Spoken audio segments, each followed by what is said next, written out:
action after doing all that sort of stuff.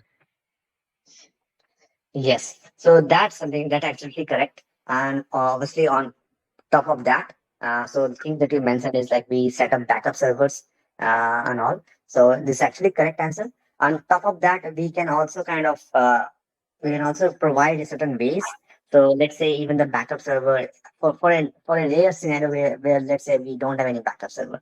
In that case, one of the things that can also be done is we need to figure out, can we take offline order from our customer, and can we offline so let's say a person needs to order a pair of shoe. He or she has the ID of that shoe, so they can just send out an SMS to the Flipkart, okay, that from the mobile number that they are looking for this order, and the Flipkart process their SMS communication going forward. So even without the need of website, the customer can kind of work with the Flipkart and order their data, and they can also kind of see the progress of the data of the delivery by using the, let's say, the SMS communication. So overall thing is that business continuity plan is not just for cybersecurity team; it's for every team. Okay, where we kind of mention what kind of things we'll be doing if in case. Let's say the server gets breaking down, or let's say server has some issues by which it was compromised. So we need to come out with certain plans by which we can kind of uh, even though there's a recovery time of let's 7 weeks, we need to kind of figure out how we can continue that business. How can we kind of reduce our losses for let's say next 7 days before the systems is up for the market. So this is again very important from all the perspective. Let's say from the e-commerce CEO perspective, is from the physical security perspective. There's an earthquake that happened in, or let's say the fire happened in any of the offices building. Okay, so these are some of the things, and the other thing that we also need to know about is any relevant, let's say, policies, standards, procedures, or guidelines. So I understand like you guys might have questions like what this different four terms mean. So I'll be kind of quickly kind of discussing about that in detail. But let's summarize like all the 9 points over here. Okay, what kind of this is all about, what we discussed in now. Okay, so give me 1 second. Let me see what's the next slide before I discuss. Okay.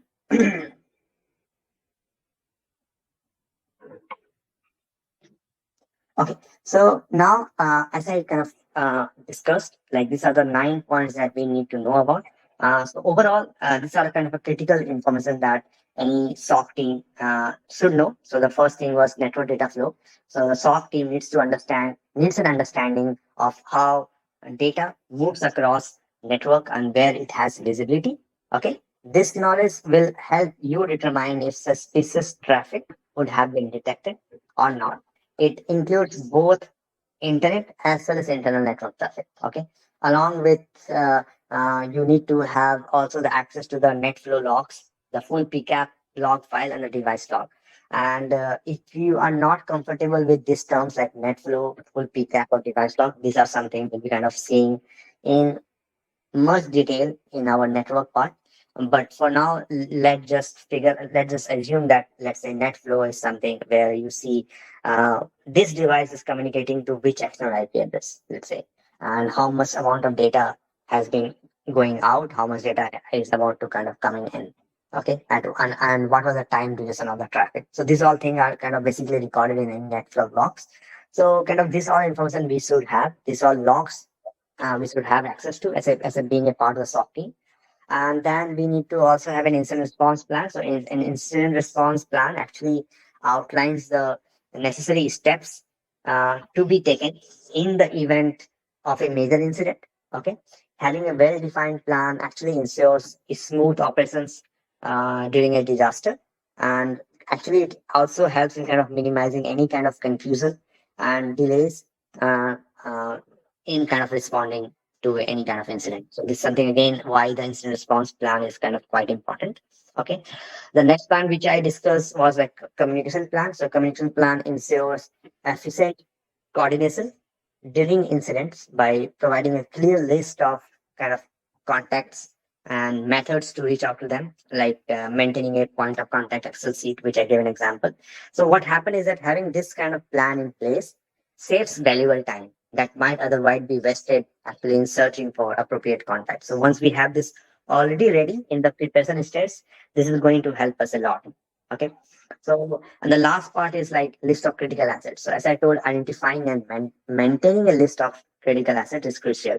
So, there's one thing which I didn't like to specify is that identifying is one thing, but maintaining is another different topic, which is of equally importance. For an example, one layman example, it is a point of contact. So we have a point of contact, let's say for all the geography, let's say US, India, and whatnot for a different for a specific HR team.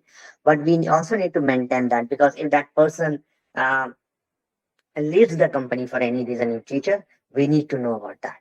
Okay. So the HR team should also have, so HR team should alert us that this person has exited from the company and you need to kind of come up with a new point of contact. You need to maintain that list. So what we can also do over here is that since we are technical guys, obviously we are interested in kind of automating every stuff that we encounter. So what we can also do is, let's say we have a log in our company which records like, okay, who are the current active employees in our company. So what we do is like we write a Python script. What it does is like it reads our Excel sheet of the point of contact, let's say the HR, and then it kind of check out for all the persons. Like let's say the person ID is ABC, whether US, it checks the log. Is this person available in the log file as an active employee? If not, it alerts us automatically that this person is not active right now. Okay. And so these are the things that you guys, there are multiple opportunities for you guys as a freshers to kind of contribute to the betterment of your SOC organization by knowing how to kind of automate certain stuff like learning Python scripts and all. Okay. So in later modules, we have certain kind of like few scripting tasks too. I will try to kind of I assume like maybe some of you guys might not have experience with Python, but I will try to kind of explain that in layman terms as much as possible. But one of the things that I want to specify is that if you guys need to kind of excel in your careers, there are three things that you need to do. The first thing is the communication. You need to improve upon your communication, reading and writing skills. That is the utmost importance. A clear documentation writing. That is something of utmost importance. The next thing is the forensics. Forensics, I means not just the disk forensics. It will also include the network forensics and the memory forensics, which we'll be kind of looking at forward. Okay, so communication, forensics, and kind of automation. So you also need to kind of be very good in at least one specific language. Let's say Python or let's say PowerShell and whatnot. Okay, so if you have all these three things in place, there's no one is kind of stopping you in kind of excelling in your career. Okay, so definitely, like just to summarize, establishing a defined process for managing these items, actually, especially during major incidents, should be the top priority of the SOC team. Okay, so I hope now this at least these 8 points are clear to you. The ninth point I'll be kind of now discussing further on that, like what policy, standard, procedure, and guidelines specifically means.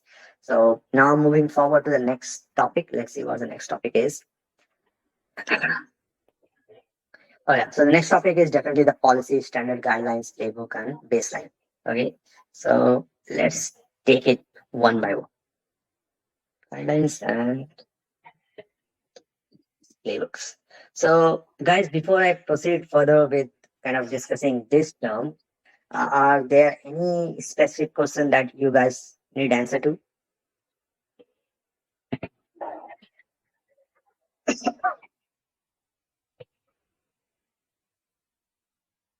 Okay. I take that silence as no questions. So give me a few seconds. I just need to figure out what's the best way to kind of explain you this thing.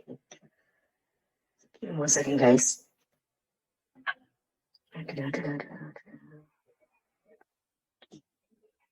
So,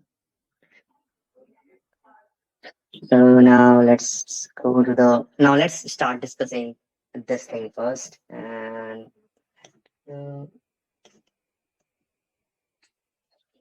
okay, so now we'll kind of discussing this few terms, what this terms means. So as you know, SOC stands for Security Operations Center, which is a centralized unit that deals with security issue of an organization on an organization as well as technical level. and it's like the command center